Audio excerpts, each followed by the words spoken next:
Ang tagalupa na viral ang mukha. Bip bip bip bip bip. Bumibip bip bip bip bip bip bip bip bip bip bip na ba? Ang lahat. Martian. Enrico Pañero. Bip bip bip bip bip. Bip bip bip bip bip bip bip. Bip bip bip bip bip. Titilaok! Titilaok! Bip bip bip bip bip. Ito na ang 101.1 Yes FM Balitang Hoy, sa mga yes pre natin dyan na mahilig sa bata. Ay ako, mahilig ako sa bata. Baby, baby, ang cute-cute. Close, open, bulaga!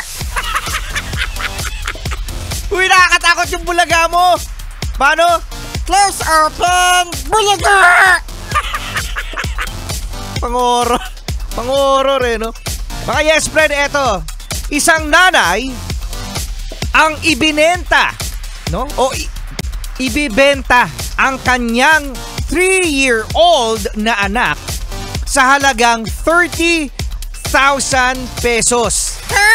Oh, yan. Arestado si ate mong girl, mga yes friend, na nagbebenta ng kanyang anak na 3 years old, worth 30,000 pesos. Naku, sino nga si ate girl?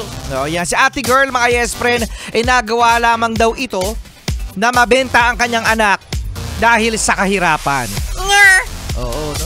Ayan, ito yung sinasabi natin, mga yes friend, na hindi choice ng bata ang maipanganak.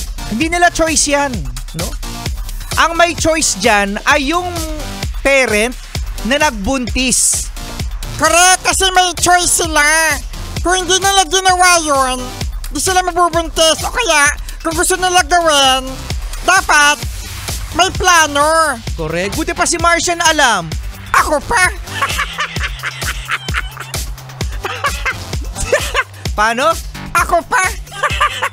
Kasi mga yes friend, ano, ito na nga yung sinasabi natin na sa mga kabataan dyan. Kasi yung mga magulang na meron ng 8 anak, 12 anak, 6 na anak, okay yan mga yes friend, as long as kaya nyo silang pag-aralin. Importante kasi ang pag-aaral, mga yes friend, no? Hindi na uso ngayon ang mindset na mag-aanak ka dahil sa gusto mong may makatulong sa buhay, gusto mong merong mag-alaga sa'yo pag matanda ka na.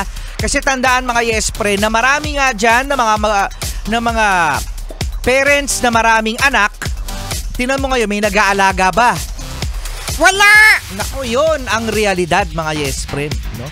So kung mag-aanak ang mga bagong kasal, may mga mag-partner dyan, oo, no, mga yes friend, pag-isipan mabuti kung kaya nyong pag-aralin. Wag na lang buhayin. Normal yan, buhayin. Kaya mo mabuhayin, kaya mo pag-aralin. Kaya mo ipagtapos sa pag-aaral. Kasi tandaan, mga yes friend, na ang isang bata, kapag hindi yan nakapag-aral, malaki ang tsansa na, syempre, no, hindi yan puro diskarte sa buhay.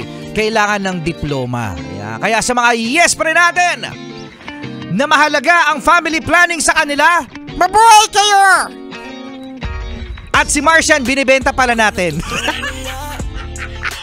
Hala, magkano mo ako ibibenta, Rico Pañero? Piso. La! Piso lang. Kasama niyo pa rin, Rico Pañero. At Martian, the cute! Rico Pañero, may sasabihin ako sa'yo. Ang cute-cute ka talaga. Okay. Di ko masya